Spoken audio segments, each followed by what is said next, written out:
আসসালামু আলাইকুম। আমি আবার চলে আসলাম আপনাদের সামনে ছোট্ট একটা রেসিপি নিয়ে।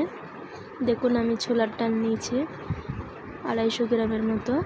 সেটা ধুয়ে পেঁয়াজ, লঙ্কা, কাঁচা লঙ্কা আমি দিয়েছি যেহেতু, টমেটো, সর্ষের তেল, আদা রসুন বাটা, হলুদ, একটু জিরে মরিচ দিয়ে ওটা আমি মিক্স করে নেব ভালো করে।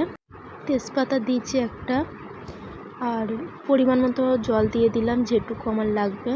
যেটুকু জল দিলাম পরিমাণ মতো আমার সিদ্ধ হয়ে গেছে।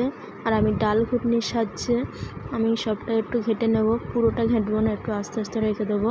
আর যেটুকু জল দেওয়ার আমি দিয়েছি, আমি যেটুকু বসা বসা করব, যেহেতু ভাতে খাবো তার জন্য আমি এরকমভাবেই করেছি।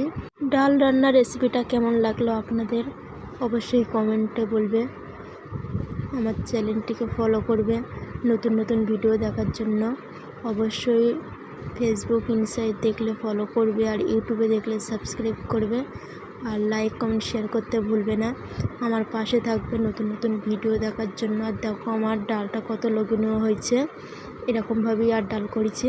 আর তোমরা যদি রুটির সাথে খেতে চাও কি অন্য কিছুর সাথে খেতে চাও তো অবশ্যই একটু বসা বসা করবে। বসা বসা করলে খেতে ভালো লাগে রুটি দিয়ে, আর ভাত দিয়ে খেলে এরকমভাবেই করতে হয়। তা চলো, টাটা, বাই।